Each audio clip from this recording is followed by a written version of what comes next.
ವಿಶೇಷವಾಗಿ ಕೆಂಪೇಗೌಡ ಜಯಂತಿಯನ್ನು ಅದ್ದೂರಿಯಾಗಿ ಆಚರಿಸುತ್ತಿದ್ದು ವಿವಿಧ ಕಲಾ ತಂಡಗಳು ಮಂಗಳೂರಿನಿಂದ ಕಲಾ ತಂಡಗಳು ಬಂದಿದೆ, ಬೆಂಗಳೂರಿನಿಂದ ಬಂದಿದೆ, ಚಿಕ್ಕಮಗಳೂರಿನಿಂದ ಬಂದಿದೆ. ಅದೇ ರೀತಿ ಈ ಬಾರಿ ವಿಶೇಷವಾಗಿ ಜಂಬೂ ಸವಾರಿ ರೀತಿ ಕೆಂಪೇಗೌಡನ ಬಾವುಟವನ್ನು ಹೊತ್ತ ಆನೆ ಕೂಡ ಈ ಮೆರವಣಿಗೆ ಪಾಲ್ಗೊಳ್ಳುತ್ತದೆ. ಇದು ವಿಶೇಷವಾಗಿದೆ.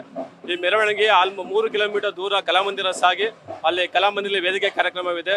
ಈಗಲೇ ನೋಡ್ತೀರಿ ಸಾವಿರ ಜನ ಈಗಾಗಲೇ ಮೆರವಣಿಗೆ ಭಾಗವಹಿಸಿ ಎಲ್ಲ ತುಂಬಾ ಖುಷಿಯಾಗಿದ್ದಾರೆ. ನನ್ನ ಚೇತನ್ ಅಂತ, ಪ್ರಧಾನ ಕಾರ್ಯದರ್ಶಿ ವಕೀಲರ ಸಂಘ ಮೈಸೂರು.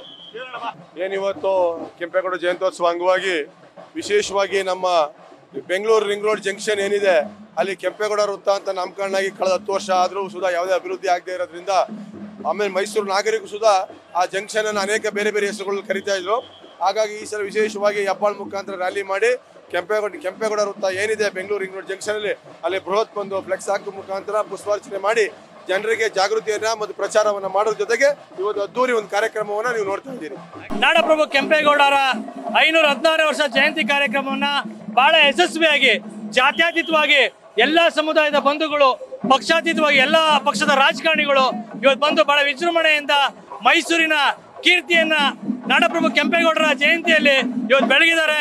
ನಮ್ಮ ಸಮಿತಿ ಪರವಾಗಿ ಮತ್ತು ಜಿಲ್ಲಾ ಒಕ್ಕಲಿಗರ ಸಂಘದ ಪರವಾಗಿ, ನಮ್ಮ ಆದಿಚುಂಚನಗಿರಿ ಮಠದ ಪರವಾಗಿ, ಮೈಸೂರಿನ ಸರ್ವ ನಾಗರಿಕರಿಗೂ ಸಮಿತಿ ಪರವಾಗಿ ಧನ್ಯವಾದಗಳನ್ನು ಅರ್ಪಿಸ್ತೇವೆ.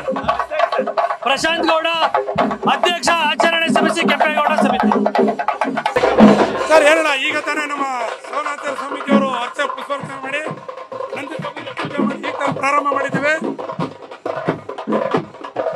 ನಾಡಪ್ರಭು ಕೆಂಪೇಗೌಡರ 516 ಜಯಂತಿಗೆ ಈಗ ತಾನೇ ನಮ್ಮ ದಿಗ್ಗಜರಾದ ಸೋಮನಾಥ ಸ್ವಾಮೀಜಿಯವರು ಪುಷ್ಪಾರ್ಚನೆ ಮಾಡಿ ನಂದಿಕಂಬಕ್ಕೆ ಪೂಜೆ ಮಾಡಾಯ್ತು. ಈ ಮುಖಾಂತರ ಪ್ರಾರಂಭ ಮಾಡಿದ್ದೀವಿ.